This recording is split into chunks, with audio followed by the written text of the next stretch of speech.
تو जनाब शिर्क में चाहे बुतों के बारे में हो चाहे मरे हुए बाबों के बारे में जो अपनी जिंदगी में अपना पेशाब नहीं रोक सकते थे उनको अगर तुम मुश्किल कुशा मानोगे हम वो सारी आयात उधर भी फिट करेंगे। वैसे मुझे तो जरूरत नहीं है, मैंने तो ईसा इब्न मरियम और उनकी वालदा के बारे में आयत पेश कर दी है सूरतुल माइदा की 72 क़यामत तक के लिए फकी दे दी है कि ईसा और उनकी माँ रोटी खाने के मोहताज थे। तुम ऐसों को पूछते हो जो ना तुम्हारे नफे के मालिक हैं ना नुकसान के।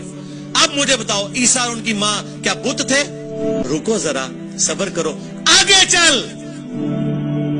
आगे लिखा है तेरे नफे नुकसान के मालिक नहीं ईसा और उनकी माँ।